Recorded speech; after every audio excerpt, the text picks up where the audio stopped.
Halo Sobat Hop Hop, di kesempatan kali ini kita akan ngebahas filtrasi lagi. Masih dengan filtrasi, tapi filtrasi apakah itu? Simak sampai habis dan jangan di skip.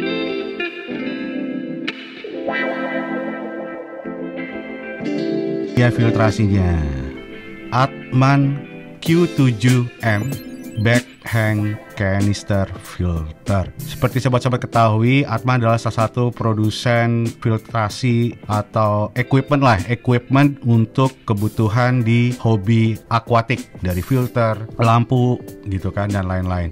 Nah, kali ini kita akan bahas yang Q7M, salah satu produk terbaru dari Atman yang belum lama ini di launch. Oke, seri Q ini ada dua tipe besar, yaitu Q7M dan Q7L. Di masing-masing tipe itu dipisahin lagi ada dua subtipe, yaitu Q7M yang biasa dan Q7M yang UV. Begitu juga Q7L biasa tanpa UV dan Q7L dengan UV. Nah, kali ini yang mau gue bahas adalah atau gue review Q7M dengan UV. Untuk Q7M UV ini di-state oleh pabrikan menggunakan daya sebesar 8 watt dengan flow rate 850 liter per jam. Dan di-state juga, nah ini menarik nih, tank size-nya 50-80 cm atau dengan kapasitas volume tank 50-150 liter. Which is, kita coba lihat nanti relevan atau enggak apa yang di-state oleh pabrik. Kemudian ada chambernya itu disediakan dua chamber di filtrasi ini. Oke, karena untuk Atman Q7M UV yang kita bahas ini udah pasti punya UV gitu kan. Nah, kalau kita lihat di sini di state powernya adalah 8 watt, flow rate 850 dan tank size dan seterusnya ya. Yang mau gua highlight di sini 8 wattnya adalah wattage untuk power pumpnya aja ya, belum untuk UV-nya. Biasanya kisarannya untuk yang UV size seperti ini range-nya antara 7 sampai 8 watt ya, range segitu. Nanti kita lihat waktu kita buka nanti ya. Tanpa berpanjang kali lebar, kita coba unboxing filter Atman Q7M UV. Nah, ini yang kita keluarkan semua dari kardusnya. Dalam paketan yang diberikan oleh Atman ini diberikan satu filternya, satu UV, satu inlet digabung dengan skimmer, dan satu inlet extension. Oke, ini kita buka dulu aja ya biar gampang. Nah, ini adalah part-part yang ada dalam box Atman tadi ya. Jadi kita dapat hangback filter. Kalau si Atman bilang, dia nggak nyebutnya HOB loh ya, dia nyebutnya hangback canister. Menarik gitu kan. Dan yang kedua, kita dapat extension untuk UV, penempatan lampu UV-nya. Yang ketiga, kita dapat inlet beserta skimmer. Kita dapat inlet dan juga ada skimmernya ini. Dan tentunya fitur utama dalam filter ini adalah lampu UV itu sendiri. Nah sekarang kita cek ya, lampu UV ini wattage-nya berapa. Kalau tadi di kardus itu packagingnya bilang 8 watt untuk power pompanya aja. Ternyata untuk wattage UV-nya sendiri konsumsinya adalah 7 watt ya, tertera di sini adalah 7 watt. Jadi total penggunaan wattage untuk satu sistem ini adalah 15 watt. Oke, ini kita kesampingkan dulu. Sekarang kita akan coba ngerakit semua part-part ini supaya ketahuan flow-nya seperti apa dan hasil akhirnya seperti apa. Oke, yang pertama mau kita pasang adalah inletnya dulu ya. Inletnya ini di sini ada karet o-ringnya, ada dua. Fungsinya apa? Fungsinya untuk ngejepit di posisi lubang ini supaya dia nggak copot. Kita coba pasang ya.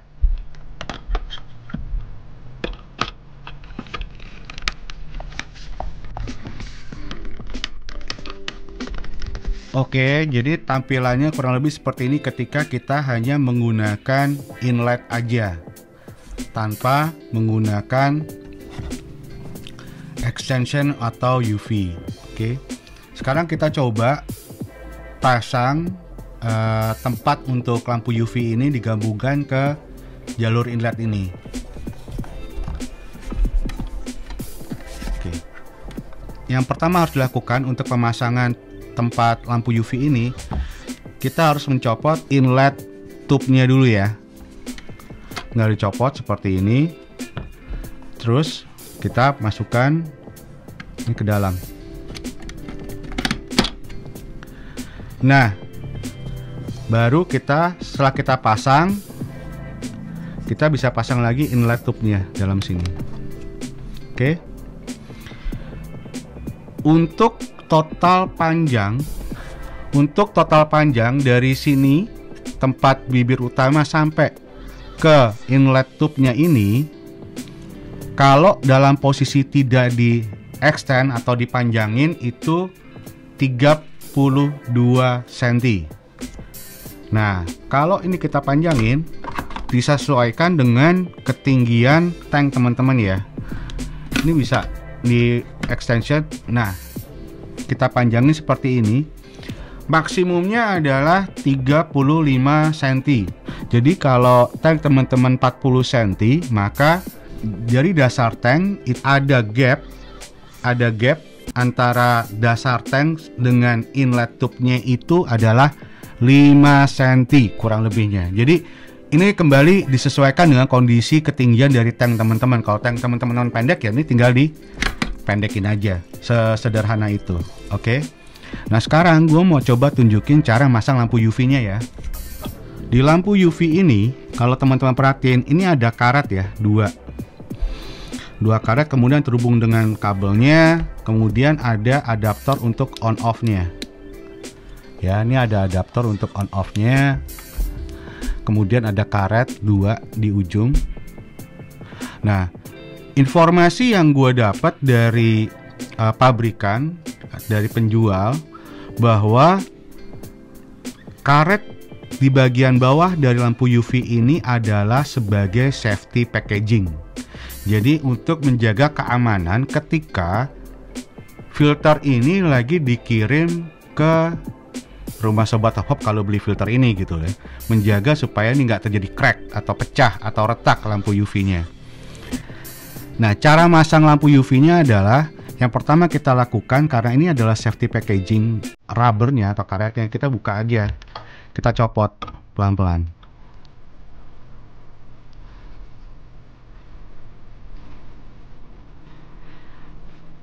Ini rubber atau karet pelindungnya, packagingnya ya. Nah, setelahnya ini kita masukin lampu UV-nya ke dalam packaging. Untuk masukin lampu UV ini dicopot dulu. Dicopot dulu, terus kita masukin ke dalam lubang ini ya, ke dalam lubang ini. Dan posisi karet di atas ini akan mengunci pada bibir tabung jadi, bibir tube-nya. Jadi nggak akan goyang atau kelepas gitu ya. Nah, setelahnya kita tinggal pasang lagi di sini. Ini bisa kita geser. Ini kita buka, saya buka dulu ini ya. Nah, ini bisa kita jepit di sini posisi cablingnya untuk posisi kabelnya. Jadi sebenarnya kalau gue perhatiin setelah gue sedikit pelajari, ini bisa posisi seperti ini untuk penempatan kabelnya, kita jepit di sini jadi nggak kelihatan. Atau cara yang kedua untuk penempatan posisi lampu UV ini kan di bagian sisi dalam dari hangback kanisternya tadi. Nah, ini kita bisa putar jadi sisi luar seperti ini.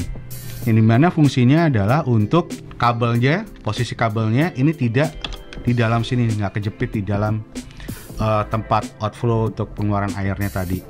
Oke, kurang lebih seperti itu posisi pemilihan penempatan untuk lampu UV-nya.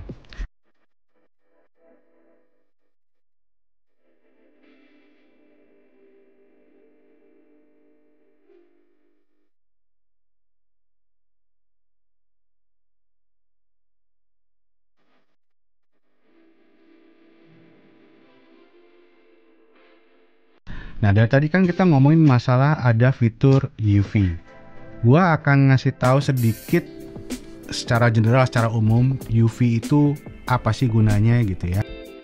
Penggunaan UV ini bisa untuk beberapa kebutuhan. Kebutuhan yang pertama adalah untuk menghambat pertumbuhan alga. Itu bisa. Jadi untuk alga, tapi nggak semua alga ya, setahu gua nggak semua alga, hanya alga tertentu yang bisa dibantu dihambat pertumbuhannya. Yang kedua adalah lampu UV ini juga bisa untuk apa ya, deodorization, kayak menghilangkan yang tidak sedap yang ada di akuarium. Jadi kalau kita di atas permukaan akuarium, di atas permukaan airnya itu dari kan suka nyium bau-bau nggak enak. Nah itu bisa dibantu dihilangkan oleh UV ini. Yang ketiga adalah ketika kita perlu membutuhkan air yang benar-benar sehat. Ini dalam konteks ketika ikan, sobat-sobat semua itu lagi dalam proses penyembuhan. Jadi ikannya sakit, dikasih treatment gitu kan dengan vitamin dan segala macam. Nah setelahnya bisa menggunakan UV ini untuk membantu proses penyembuhan ikannya, karena dia membantu dari ekosistemnya ya, dari kondisi airnya menjadi lebih baik lagi sih, intinya seperti itu. Nah next, gue akan coba ceritakan sedikit flow cara kerja dari filter Atman Q7M UV ini. Oke, jadi air itu disedot dari dua source, ada dua sumber. Sumber pertama adalah inlet tube yang di bawah, dan yang kedua melalui skimmer ini. Oke. Nah, ketika air ini disedot dari bawah, ini akan terkena sinar UV dulu nih. Kenapa gue bilang gitu? Kalau kita lihat, ini gue copot dulu ya UV-nya.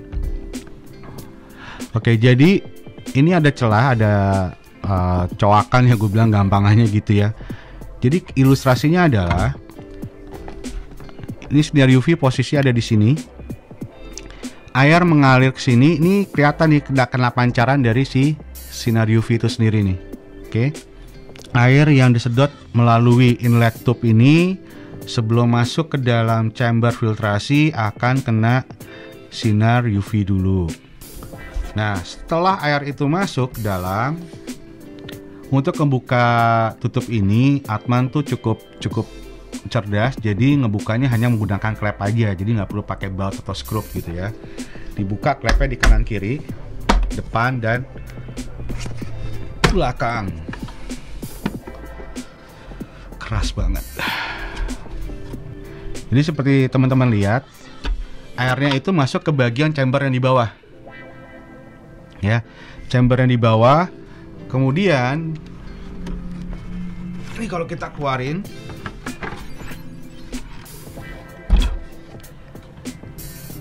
air yang di bawah tadi akan memasuki filtrasi pertama, mechanical filter, di mana Atman memberikan coarse form ini. Jadi airnya di bawah masuk ke dalam celah yang sudah dibuat di sini, masuk ke mechanical filter pertama, kemudian baru masuk ke dua chamber ini yang akan kita isi media rumah bakteri. Adapun dari pabrikan, ternyata Atman tidak memberikan rumah bakteri dalam pembelian filter ini. Jadi ini kosong dua-duanya nih ya. Ini kosong, chamber pertama, chamber kedua juga kosong. Jadi teman-teman harus ngisi rumah bakterinya sendiri. So seperti itu. Oke, jadi seperti gue bilang tadi, Airnya masuk ke chamber yang di bawah ini, terus masuk ke mechanical filtration di coarse form, kemudian masuk ke rumah bakteri, baru keluar melalui outlet yang di depan ini gitu kan. Oke, jadi sesederhana itu untuk proses flow-nya. Jadi kita tutup. Dan ini adalah Atman Q7M backhang canister filter. Secara build quality, gue bilang ini bagus.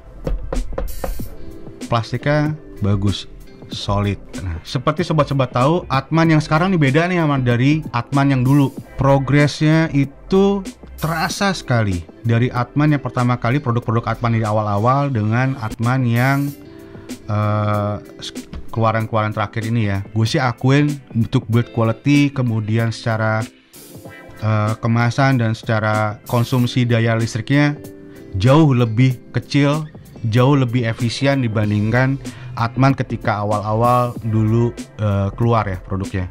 Biasanya wattnya itu agak-agak gede gitu kan dibandingkan dengan filter lain yang khususnya dari brand Eropa yang wattnya lebih kecil tapi bisa menghasilkan flow rate yang minimal sama, tapi umumnya malah lebih besar gitu kan flow rate-nya. Oke, kebetulan Atman ini juga punya fitur yang menarik. Dia sudah menyediakan 3 ukuran untuk ketebalan bibir akuarium atau bibir tank teman-teman ya. Jadi kalau kita lihat di sini ada 3 gue bilangnya apa ya? 3 coakan lah ya. 1, 2, 3 yang dimana hal ini memungkinkan untuk penggunaan kaca akuarium yang cukup tebal. Nah, supaya lebih akurat, gue akan coba ukur ini jaraknya dari masing-masing 3 ukuran ini berapa. Kira-kira tank teman-teman cukup nggak untuk dipasangin hangback kanister ini? Oke.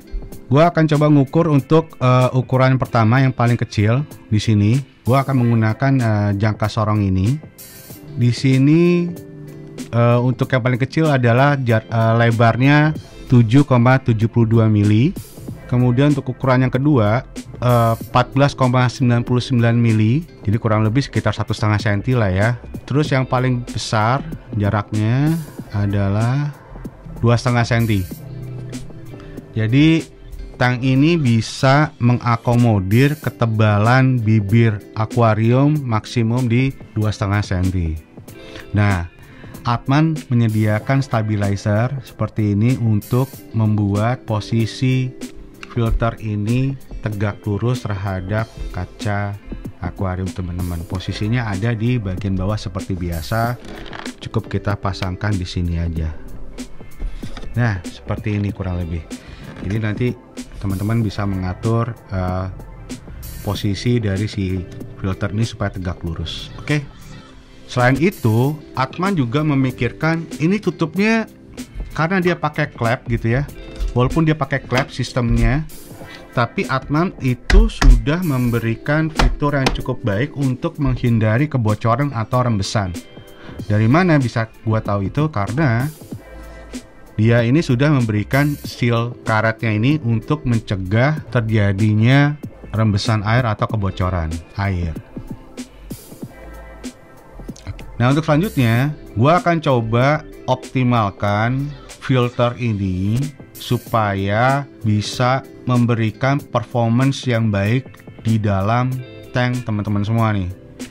Seperti kita tahu belum ada rumah bakterinya, jadi kita akan tambahkan. Kemudian gue akan melakukan beberapa hack untuk filter ini supaya bisa lebih ngegas lagi. Gue akan melakukan hack pertama untuk memaksimalkan atau mengoptimalkan filter Atman ini. Jadi yang pertama gue lakuin adalah gue akan masang coarse foam di inlet tube-nya. Biasanya kalau inlet tube itu kan bentuknya silinder ya, bentuknya tabung gitu kan. Karena ini bentuknya kotak, gue akan masukin coarse foam. Jadi coarse foam itu adalah mechanical foam atau foam biasa, tapi yang nggak padat pori-porinya. Gue akan potong sesuai dengan bentuknya, yaitu kotak. Oke, jadi ini adalah coarse foam atau foam yang pori-porinya lebar, besar-besar ya, seperti terlihat seperti ini, pori-porinya lebar. Ini akan gue masukin ke dalam inlet tube-nya ya. Oke, jadi ini adalah inlet tube yang udah gue masukin coarse foam-nya ke dalam ya. Jadi fungsinya apa? Ini sebagai pre-filter seperti yang seringkali gue sampaikan di video-video gue sebelumnya. Untuk ngehack, pre-filter itu punya dua benefit. Benefit yang pertama adalah ini sebagai filter pertama sebelum masuk ke dalam filtrasi besar untuk ngefilter kotoran-kotoran yang tersedot di dalam inlet tube ini. Nah, yang kedua, benefit yang kedua atau keuntungan yang kedua adalah hal ini untuk mencegah jika di tank teman-teman itu ada anakan ikan atau fauna kecil seperti udang. Nah, itu supaya nggak kesedot ke dalam filtrasi. Oke, ini gue pasang sini. Selesai untuk tahap pertama. Tahap kedua yang mau gue lakuin adalah gue akan mencoba mengoptimalkan ruang chamber ini. Nah, seperti gue sampaikan di awal sebelumnya, ruang chamber tersedia itu terdiri dari mechanical foam dan 2 chamber untuk rumah bakteri.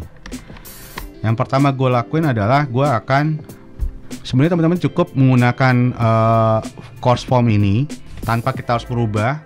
Tapi dalam hal ini gue akan mengoptimalkan, selain masalah kebersihan, gue akan mencoba membuat airnya juga lebih bening lagi ya, lebih jernih lagi. Dengan cara apa? Gue akan mengganti foam ini dengan 3 foam yang udah gue potong sebelumnya.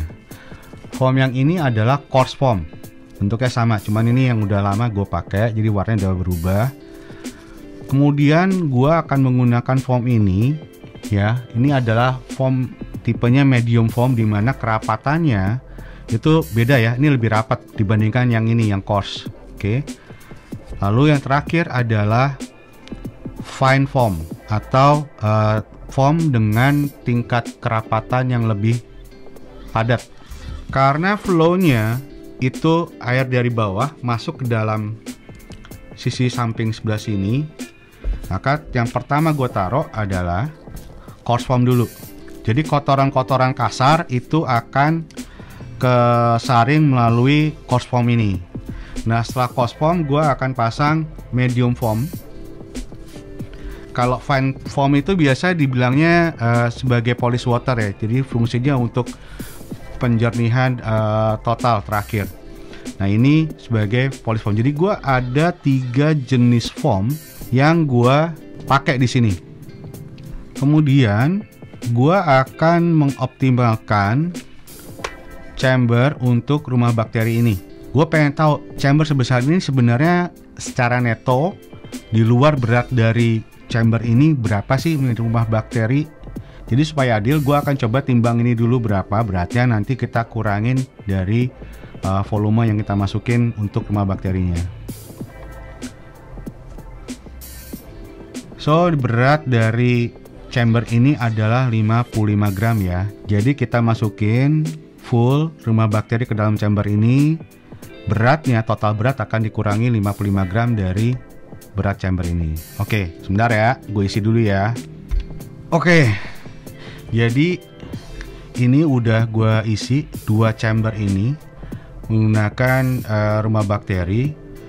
Dan karena bentuknya slim, gue sih kalau boleh gue saran jangan pakai rumah bakteri yang size-nya besar ya, karena akan cepat penuh dan penempatan untuk tutup covernya sulit. Jadi dalam hal ini gue menggunakan rumah bakteri adalah Neo Media Pure. Teman-teman bisa menggunakan rumah bakteri apapun biasa teman-teman pakai. Jadi ternyata nggak heran kalau si Atman ini menamakan filternya adalah backhang canister filter. Kenapa? Satu chamber ini nih masif banget. Satu chamber ini bisa menampung rumah bakteri setelah kita potong tadi ya, dari berat si chamber ini. Total volume rumah bakteri yang bisa ditampung dalam satu chamber ini adalah 345 gram. Kalau dikali 2 maka menjadi 690 gram. Luar biasa.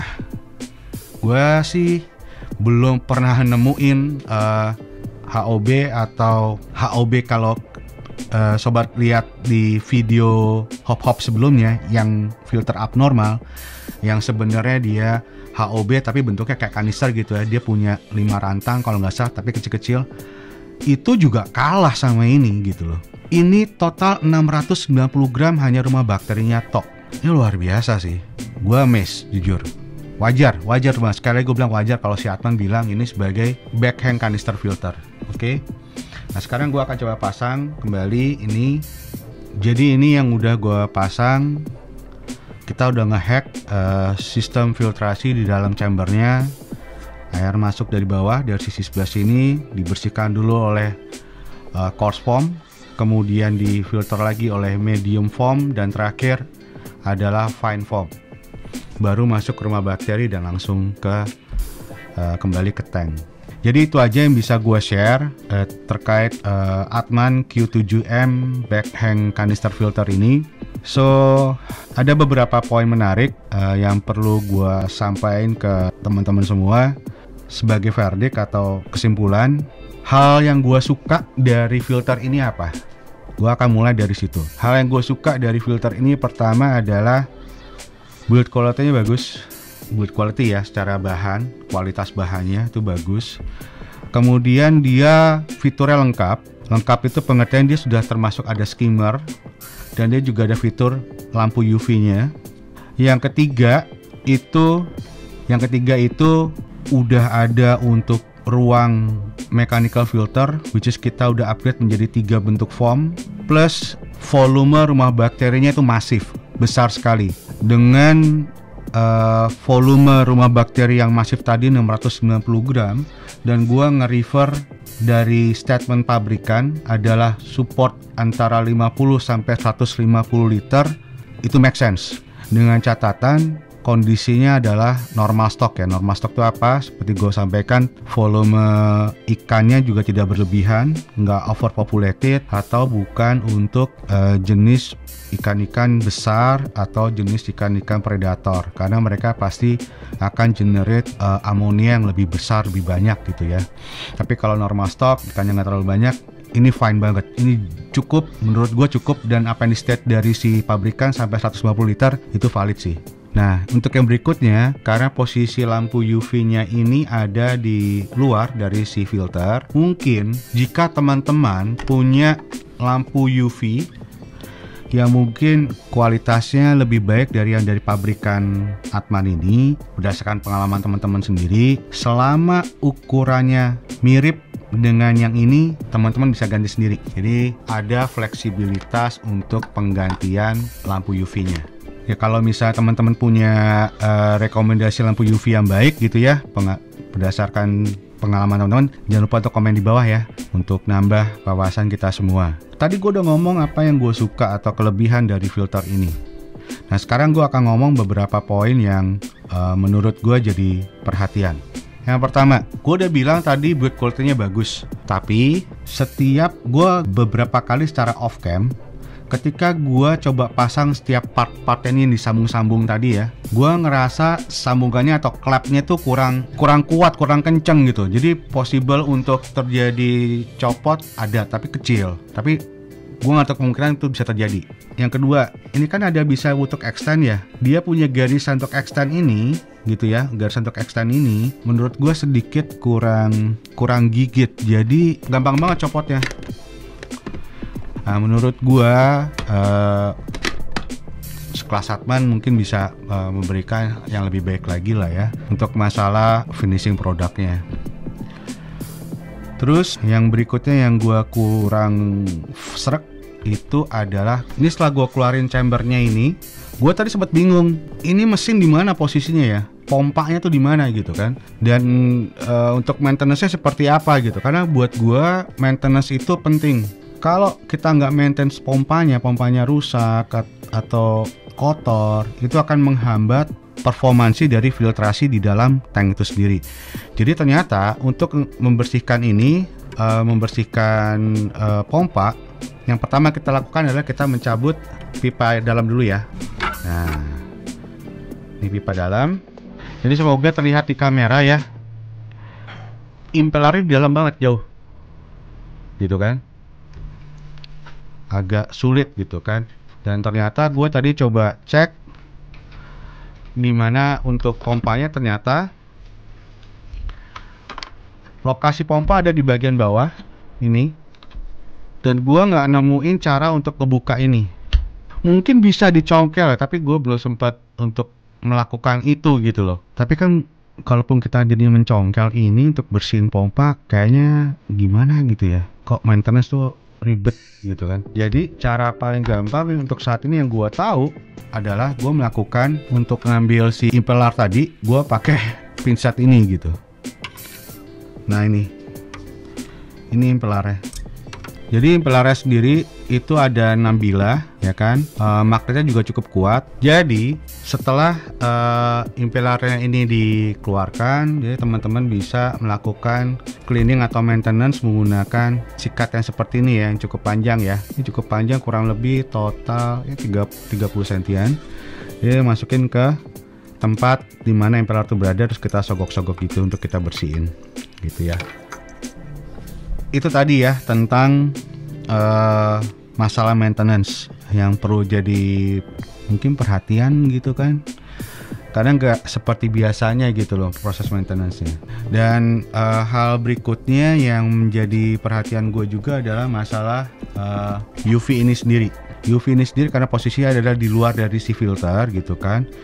Jadi secara estetik itu ada dua power cord, dua kabel nih, kabel UV sendiri sama kabel dari filter itu sendiri ya. Sebenarnya sih ini masalah preference, ada yang nggak masalah, ada yang menjadi masalah gitu kan. Tapi anyway, gue lebih prefer kalau UV itu built-in di dalam filter karena lebih rapih menurut gue, dan hanya menggunakan satu cord aja, satu kabel power aja. Kalau belum nonton, ada di video gue sebelumnya, bisa coba klik link yang di atas atau nanti gue tulis juga di deskripsi. Itu videonya tentang membahas filter Greh HF500 UV. Nah itu coba teman-teman bisa ngintip dulu di situ apa bedanya filter ini dengan filter yang Greh di video gue yang sebelumnya. Nah, gue nggak ngeliat di Atman Q7M ini ada dial, sedangkan di beberapa filter yang pernah gue bahas di video gue sebelumnya, mereka semua ada fitur dialnya untuk ngatur flow rate yang atau address arus yang keluar dari tank. Bahkan hal yang harganya jauh lebih murah daripada ini, itu ada loh fiturnya gitu loh. Kenapa ada fungsi dial? Menurut gua itu bisa customizable sesuai dengan kebutuhan ekosistem gitu ya. Kalau misalnya di ekosistem atau habitat yang teman-teman buat itu tidak membutuhkan arus yang deras, kita bisa set di sini. Ada dialnya untuk ngatur deras arus yang keluar dari filter. Atau kalau memang untuk habitat yang memang perlu arus yang deras gitu kan, untuk beberapa tumbuhan akuatik memang membutuhkan arus ya. Nah, coba komen di bawah, menurut kalian perlu nggak sih dial untuk ngatur flow rate itu? Tulis di kolom komentar ya. Oke, mungkin itu aja yang bisa gue sampein. Seperti biasa di akhir video, pertanyaannya adalah filter ini rekomendasi nggak? Gue bilang rekomendasi, tapi dengan catatan yang buat gue agak perhatian banget ya, jadi noticeable banget, itu adalah masalah proses maintenance. Kalau teman-teman nggak ada keberatan dengan proses maintenance-nya, go for it. Kenapa? Ini harganya terjangkau banget kok. Harganya terjangkau, kualitasnya juga bagus. Oke. Kalau begitu, itu aja bisa gue sampein. Sampai ketemu di video hop-hop berikutnya. Nah, perlu diketahui nih sob, semua produk dan alat pendukung dalam review ini itu kepemilikan sendiri ya. Jadi gue beli sendiri.